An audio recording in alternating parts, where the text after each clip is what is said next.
เนาะกับสวัสดี FC ทุกท่านเนาะแต่ก่อนอื่นก็ขออนุญาตนำบ่าวบ่าวขาลอเนาะแล้วก็อนุญาตนำบ่าวยอดชายเนาะแล้วก็อนุญาตนำเจน้อมเนาะที่มาในคลิปนี้และส่งข้าพเจ้าเนาะ FC ทุกท่านเนาะอันนี้แม่นการอธิบายและชี้แจงไลฟ์สดครั้งล่าสุดของเจน้อมเนาะชี้แจงและอธิบายและรับสารภาพต่างๆเนาะในเรื่องราวที่เป็นประเด็นนั้นเนาะของเจน้อมเนาะเอาไปฟังกันเนาะข่อยบ่ได้เฮ็ดผิดข่อยบ่ได้โกงบ่ได้กินออกมาปกป้องตัวเองไหมและจะบ่มีไผกล้าเว้าอย่างไรเจ้าจะได้ใจคนลาวไปทั้งประเทศเลยเนาะเจ้าบ่กล้าโชว์สเตทเมนต์เจ้าบ่กล้าโชว์รายรับรายจ่ายถ้าหากว่าเจ้ากล้าโชว์รายรับรายจ่ายเจ้าบ่ย่านอย่างทางนั้นเนาะอันนี้ข่อยต้องบอกว่าสะพานบุญมันฮักเนาะย้อนเงินมันหลายนักจนเกินไปผู้โอนด้วยความเห็นใจแต่ผู้ที่แบกไปเกิดมีใจลังเลครอบครัวของผู้ที่เสารักเพผัดถึกเทได้เพียงแต่เศษเงินแนะนำว่านอต้องระวังตัวเองนอเซฟตัวเองไว้เป็นการดีเพราะว่าเคยผ่านมาแล้วเนาะคือค่อยไปช่วยเหลือคนน้ำท่วมแค่เอาบัญชีตัวเองเนาะขึ้นไลฟ์สดน้อยเดียวเนาะคนโอนเงินมาบ่ได้หลายและค่อยก็เอาไปซื้อเครื่องซื้อของนะจนงบเกิน200กว่าล้านเนาะยังมีคนเว้าให้และมื้อนี้เป็นจังได๋เห็นแล้วบ่เนาะมื้อเดียวเท่านั้นได้สเตทเมนต์มาให้ทุกคนได้เห็นกันหน้าแรกและก็หน้าสุดท้าย600กว่าล้านและสิ่งที่ค่อยเว้าไปค่อยรับผิดชอบคำเว้าของตัวเองเนาะและที่สำคัญเนาะไผซีมาด่ามาโจมตีอย่างกันแล้วแต่เนาะอยากบอกไว้ว่าถ้าเฮาบริสุทธิ์ใจแท้เนาะเว้าความจริงออกมาแล้วคนมันก็จะเข้าใจไปเองเนาะบ่มีไผฮู้ดีเท่าตัวเจ้าเองเนาะทุกคนมีคนหักคนสั่งเมดเนาะและที่สำคัญเด้อปรับปรุงแก้ไขเนาะยอมรับความจริงก็คือความจริงเนาะได้ทั้งหมดแม่น750 ล้าน844,000กีบเงินได้ทั้งหมดได้750 ล้าน844,000กีบหักออก288 ล้านที่น้อมไปมอบก่อนหน้านี้แล้วส่วนรายจ่ายที่น้อมจ่ายในการเดินทางหรือว่าใช้จ่ายในการกินน้อมขอรับผิดชอบเพียงผู้เดียวโดยการเอาเงินส่วนตัวเจน้อมนี่มาชดใช้แทนทั้งหมดในมูลค่า442 ล้าน844,000กีบให้ทุกคนพยานในไลฟ์สดนี้ว่าน้อมได้เอาเงินส่วนตัวน้อมนี้ทดแทนคืนสิ่งที่น้อมจ่ายทั้งหมดแม่น462 ล้าน844,000กีบและน้อมได้โอนให้ผู้ประสบภัย2 คนแล้วน้อมได้โอนให้ผู้ประสบภัย2 คนแล้วเด้อให้ทุกคนพยานนำน้อมว่าเงินบวงนี้เงินส่วนที่เหลือนี้น้อมได้โอนให้ข้าเจ้าแล้วส่วนที่น้อมซื้อเครื่องต่างๆบ่ว่าจะเครื่องใส่ในเฮือนหลาวน้อมจะสดใส่คืนทั้งหมดในส่วนที่เหลือเลยเดี๋ยวน้อมสิ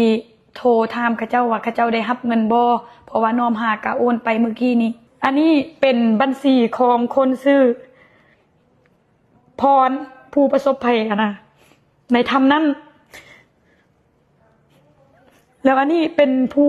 ประสบภัยซื้อปินน้อมได้โอนคืนแล้วเด้อให้ทุกคนเป็นพยานนำน้อมว่าน้อม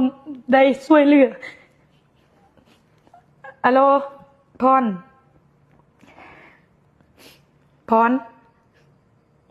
ได้ยินแล้วได้รับเงินละบ่โดยได้รับแล้วในมูลค่าเท่าใด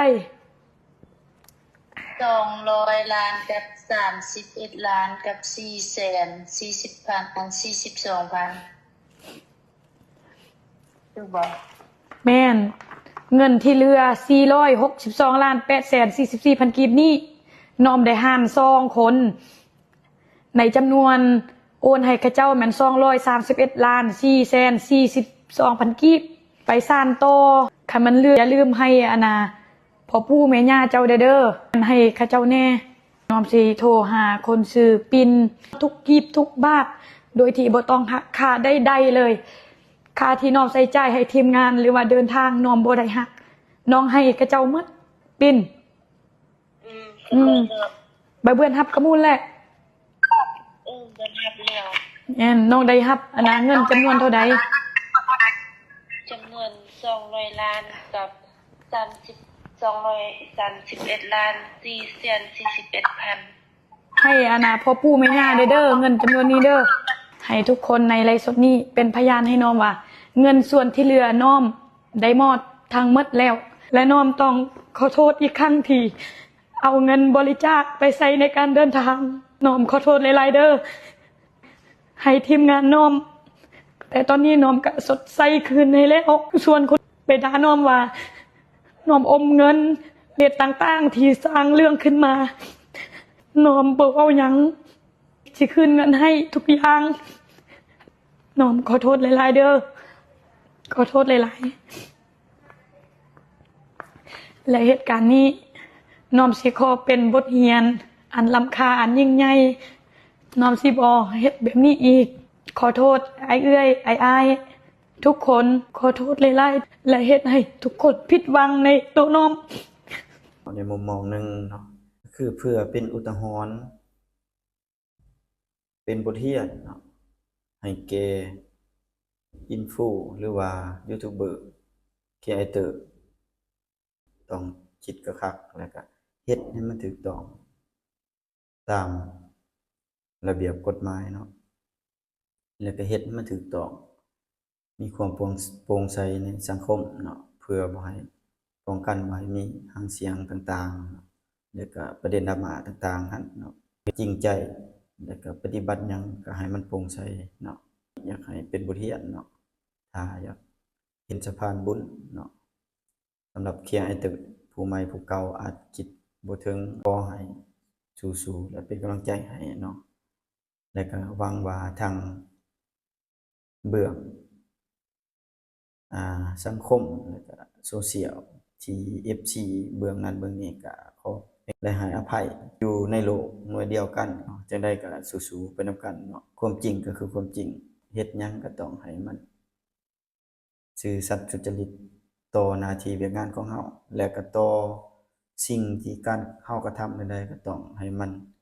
สุจริตและโปร่งใสเนาะเฮ็ดหยังก็ต้องภายใต้กฎหมายแล้วก็มีการคุ้มครองกฎด้วยระเบียบกฎหมายของบ้านเมืองเนาะอันนี้ข้าพเจ้าเอามาเว้าก็เพื่อเป็นอุทาหรณ์อีกอันหนึ่งผู้ที่อยากคิดอยากเป็นสะพานบุญให้แก่ผู้ประสบภัยต่างๆยกตัวอย่างคือบ่าวเตียงทองเนาะเราก็สวยมาเนี่ยก็หลายปีเนาะประมาณ 5-6 ปีที่ได้ฟังคลิปแล้วเว้าเนาะบ่าวเตียงทองเนาะแต่ก็บ่มีปัญหาหยังเนาะขอขอบใจเนาะ